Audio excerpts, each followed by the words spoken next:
Wah, pasti luar biasa kan? Pasti disertai Tuhan dan penuh sukacita. Semoga kalian sehat selalu dan penuh sukacita. Nah, kembali lagi di dalam ibadah remaja Genji. Dan Kak Maria mengimbau kita semua untuk mengikuti ibadah ini dengan sungguh-sungguh. Kita mau siapkan hati kita mau siapkan hidup kita mau sama-sama yuk hormati hadirat Tuhan. Jangan lupa ya berpakaian yang rapi dan share ibadah ini ke teman-teman kalian supaya mereka dapat terberkati. Di sini kami mau mengucapkan Welcome home untuk kalian semua yang hari ini ibadah bareng-bareng kami. Dan juga untuk kalian yang baru pertama kali ibadah bareng kami, dimohon untuk mengisi link connect card yang ada di bawah ini ya, supaya kami dapat kenal kalian lebih lagi. Karena pepatah mengatakan tak kenal maka tak sayang ya guys ya. Benar banget. Yuk sama-sama kalian jangan malu-malu gabungin diri kalian untuk kita sama-sama bisa kenalan. Oke, kita akan mulai ibadah kita pada siang hari ini. Mari sama-sama kita bersatu dalam doa. Isya akan bimbing kita dalam doa. Mari kita sama-sama bersungguh-sungguh berdoa. Bapa kami yang baik, kami bersyukur Tuhan karena pada siang hari ini kami dapat kembali ibadah secara online. Bapak, kami mau memuji, menyembah dan meningkatkan firman-Mu. Allah Roh Kudus tolong pimpin kami supaya kami boleh bersungguh-sungguh mengikuti ibadah ini dan kami bersukacita dan kami dapat membagikan berkat dan dapat berkat dalam ibadah ini. Terima kasih Tuhan, Tuhan tolong berkati koneksi kami, Tuhan tolong berkati hati kami. Terima kasih Tuhan, yang di dalam nama Tuhan kami, Tuhan Yesus Kristus. Haleluya. Amin. Selamat beribadah, Tuhan Yesus memberkati. Aku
kita siapkan pikiran kita.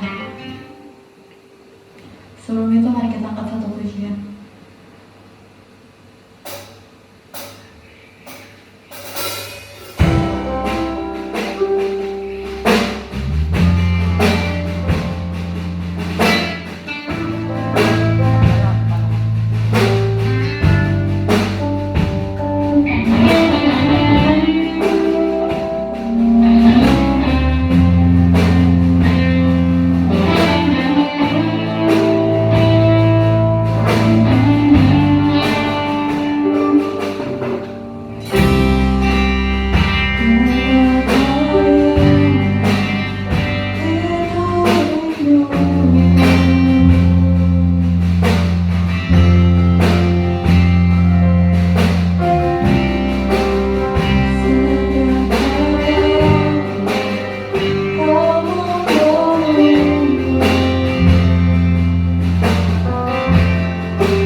Terima kasih Yesus, terima kasih Tuhan.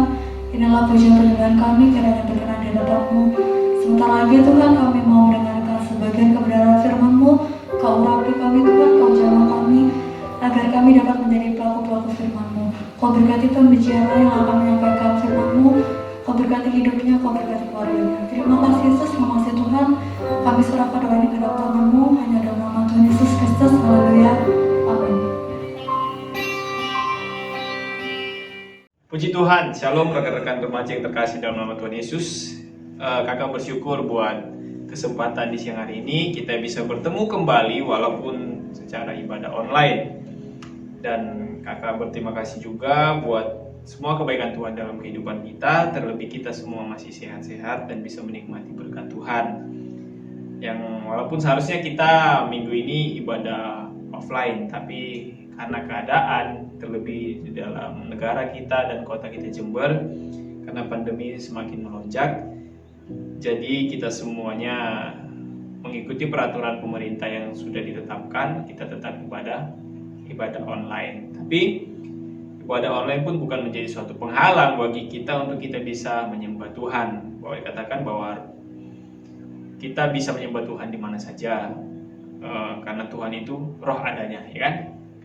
Dikatakan Yohanes bahwa tiba saatnya kita akan menyembah Tuhan di dalam roh dan kebenaran. Nah, jadi saat ini pun walaupun kita dibatasi oleh jarak, dibatasi oleh keadaan, tempat dan semuanya, tapi mari kita bersatu hati, kita bersatu di dalam roh, kita semuanya sama-sama tujuan kita untuk memuji, mempermuliakan nama Tuhan. Puji Tuhan. Kita akan belajar bersama-sama dari kebenaran firman Tuhan di siang hari ini yang sudah dibahas dan sudah ditetapkan tema kita, yaitu menjaga semangat pelayanan. Menjaga semangat pelayanan. Nah, di dalam mungkin kalau kita bisa merenungkan bahwa di dalam setiap perjalanan iman kita sebenarnya ada hal penting yang perlu kita renungkan. Yang pertama itu adalah bahwa bagaimana kita tetap memiliki komitmen atau kita tetap memiliki konsisten di dalam melayani Tuhan. Kenapa? Ada banyak orang yang awalnya dia menggebu-gebu, ya kan, menggebu-gebu semangat untuk melayani Tuhan. Tapi pada akhirnya di pertengahan jalan dia sudah mulai malas, aras-arasan, ya kan? Ada orang yang sampai pertama-tama dia semangat banget, membara-bara dia untuk melayani Tuhan.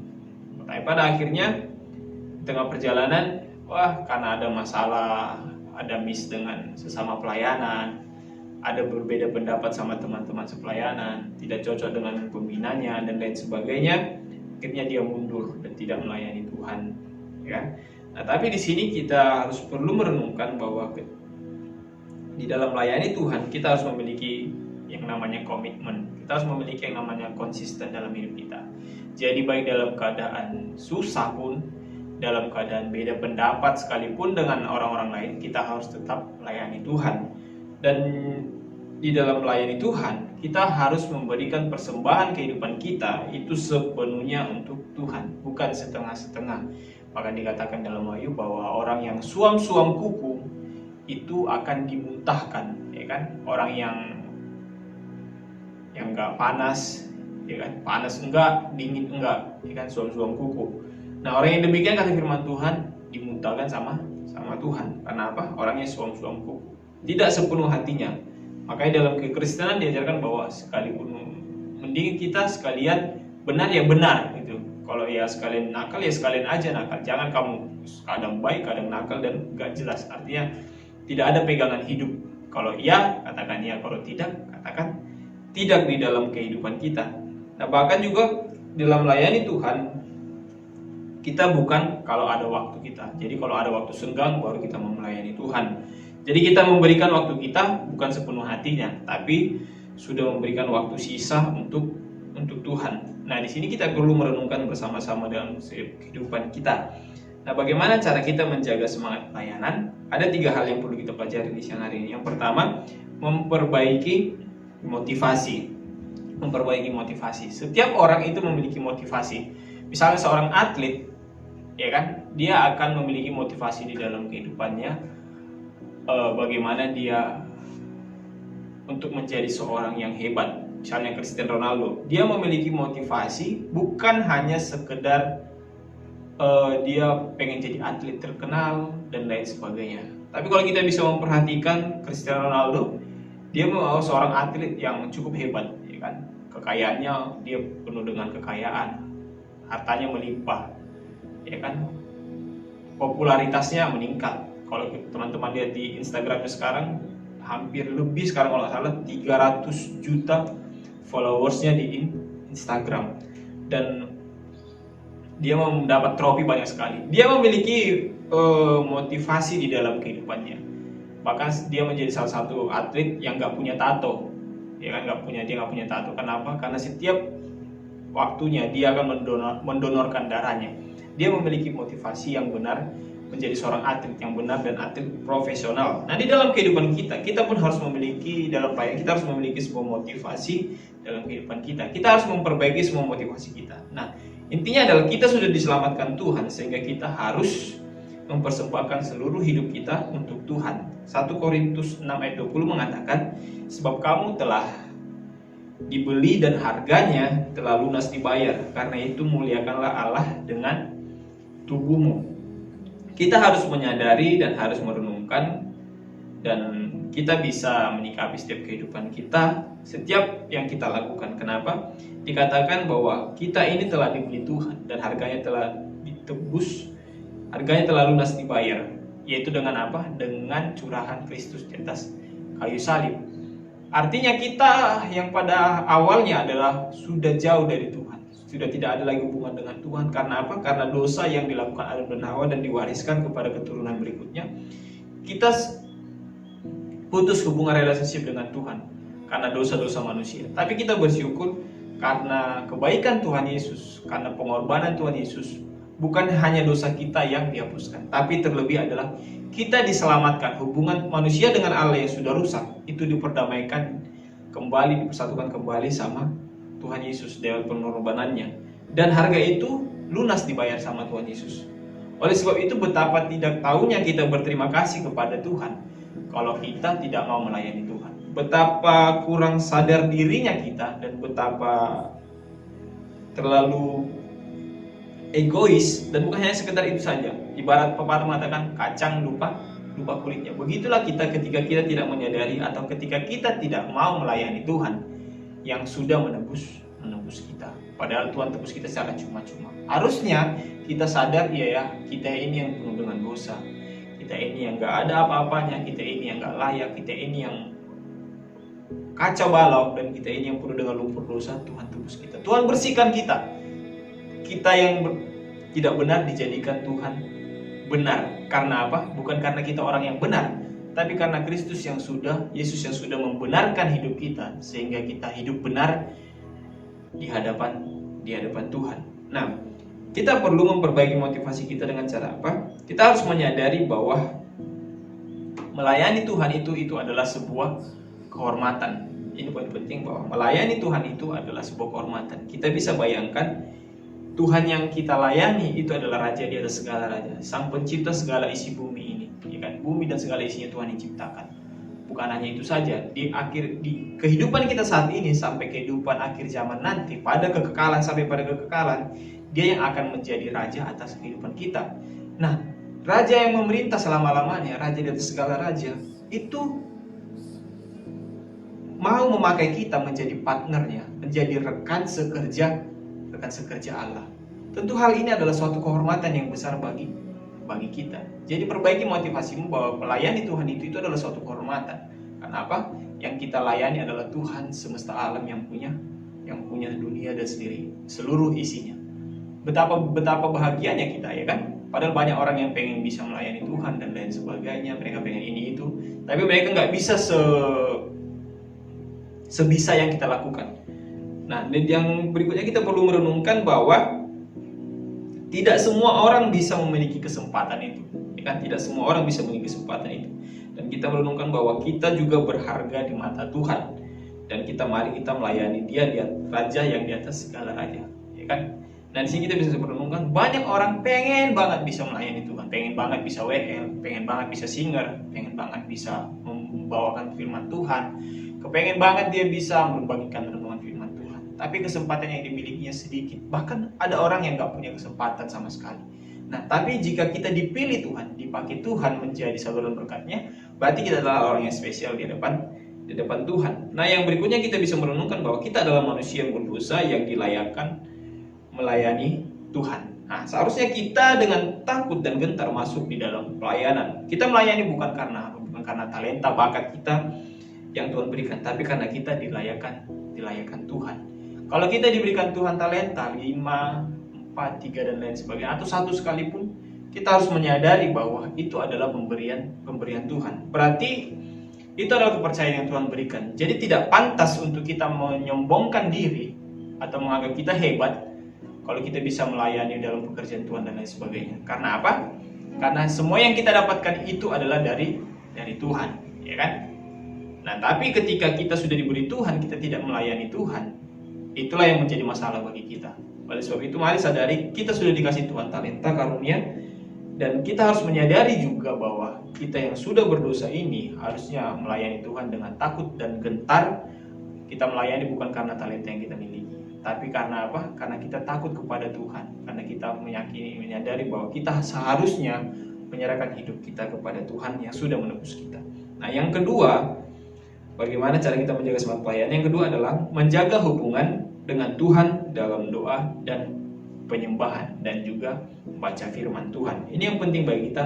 Mari kita tetap menjaga hubungan kita, doa kita, penyembahan kita kepada Tuhan setiap waktu. Baik itu membaca firman Tuhan setiap waktu. Ibarat sebuah gedung yang tinggi. Contoh di gedung yang sangat tinggi saat ini adalah Burj Khalifa yang ada di Uni Emirat Arab contohnya, atau hotel terbesar yang ada di Arab Saudi, hotel terbesar dunia yang ada di Arab Saudi yang dekat Mekah.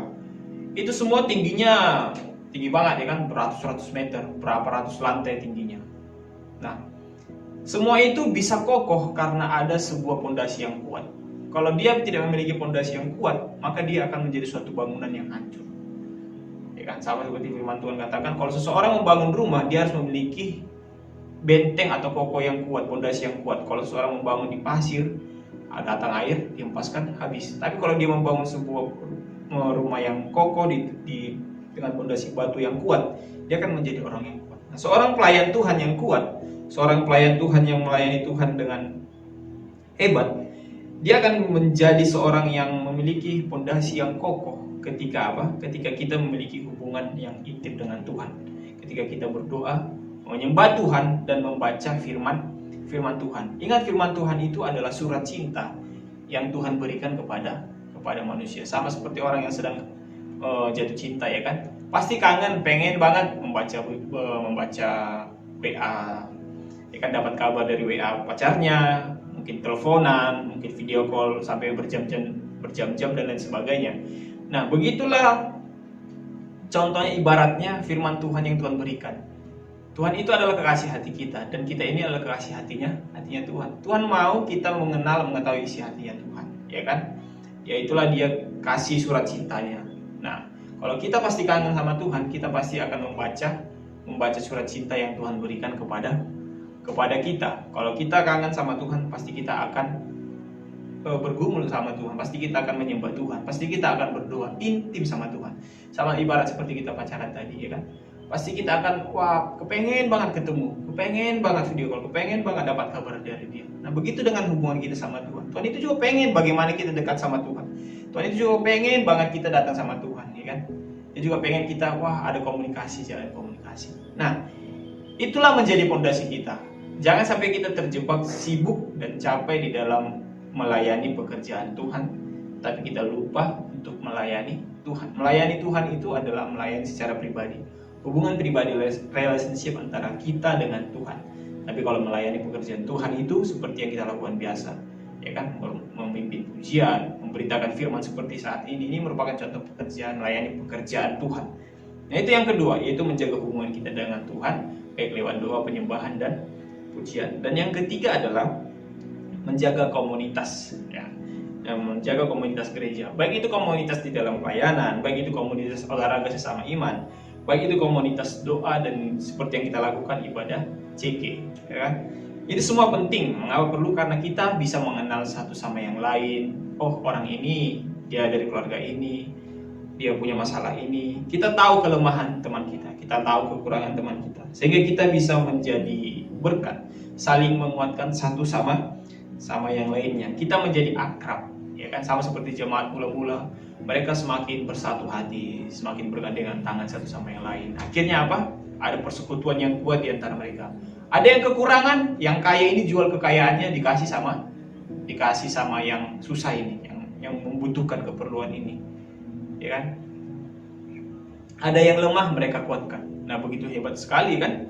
Tingkat pertumbuhan mereka luar biasa, komunitas mereka, perkumpulan mereka luar biasa. Mereka saling menganggap satu sama lain itu sangat membutuhkan. Jadi mereka saling kenal satu sama lain.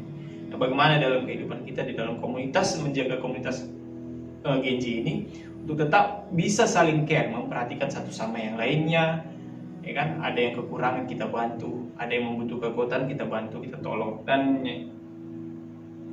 yang penting adalah mari kita menjaga pergaulan kita, memilih pertemanan kita. Dalam 1 Korintus 15 ayat 3 katakan, janganlah kamu sesat, pergaulan yang buruk merusakkan kebiasaan yang baik. Nah, mari kita bergaul dengan anak-anak Tuhan, orang-orang yang cinta pekerjaan Tuhan, orang-orang yang mau melayani Tuhan, yang beribadah.